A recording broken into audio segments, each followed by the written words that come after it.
Levon Aronian just walked into a tactical minefield and somehow came out looking like a wizard. Was this the most counterintuitive sacrifice of his entire career? We are looking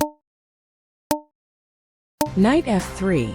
We are seeing a very standard approach from Aronian here, opting for a Maroxy-bind setup against the Sicilian.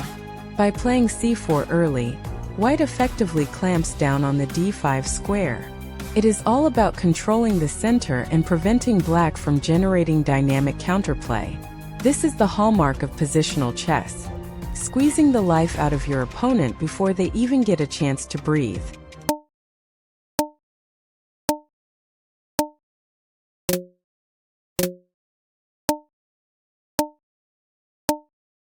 Knight c2. Look at this maneuver. It looks slightly passive, but it is actually a high-level strategic repositioning. Aronian clears the way for the bishop to support the center while keeping his knight flexible. He is preparing for the long-term structural battle. At this level, it is not about the immediate threat. It is about the long-term control of the d4 and e5 complexes.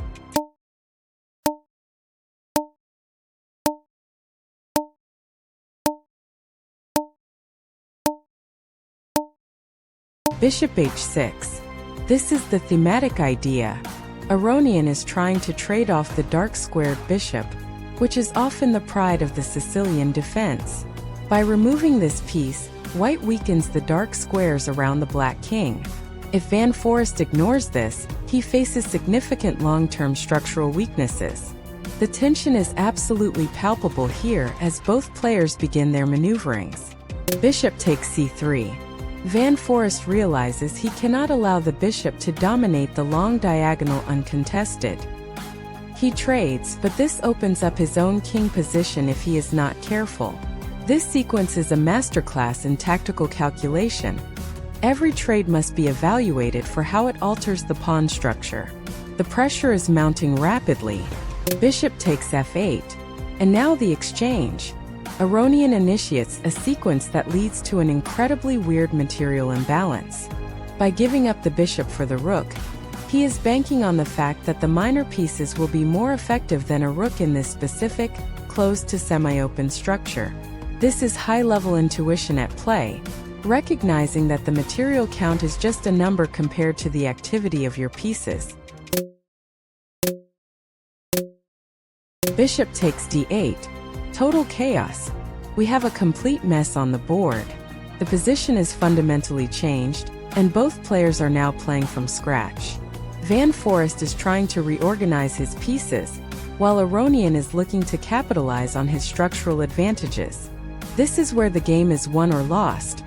The ability to adjust your plan after a radical change in the board state.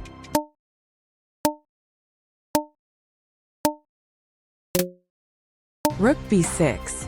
This is a brilliant square for the rook. It puts immediate pressure on the black knight and sets up potential threats on the queen side. By pinning the knight indirectly, Aronian forces Van Foreest into a defensive shell. The coordination of the white pieces is just beautiful here. Every piece is supporting the other in a perfectly orchestrated dance.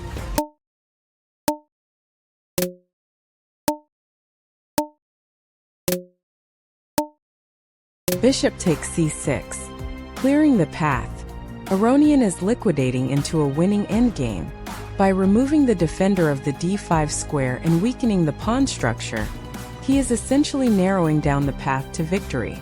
Even with the material being relatively balanced, white's position is objectively superior because his pieces are so much more active than black's.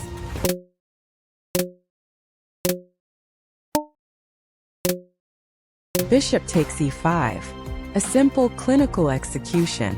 By eliminating the strong knight on e5, Aronian removes the last bastion of black's defense. The board is clearing out, and as every grandmaster knows, the simpler the position becomes, the easier it is to convert an advantage. Van Foreest is fighting for his life, but he is fundamentally lost.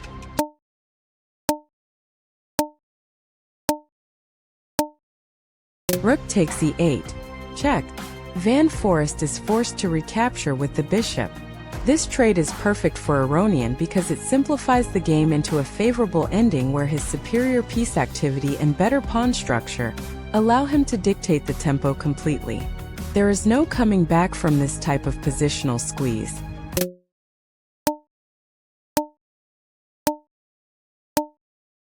H4. A calm prophylactic move that cements White's control of the board. Aronian is just squeezing the life out of his opponent now. He doesn't need to force a mating net. He just needs to improve his position move by move until Van Forest collapses under the pressure. It's the boa constrictor strategy, and Aronian is the master of it.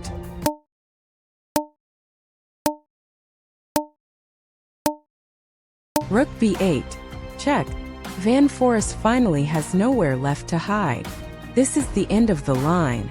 The precision Aronian showed throughout this game, particularly in the middle game transitions, is why he is a legend of the game.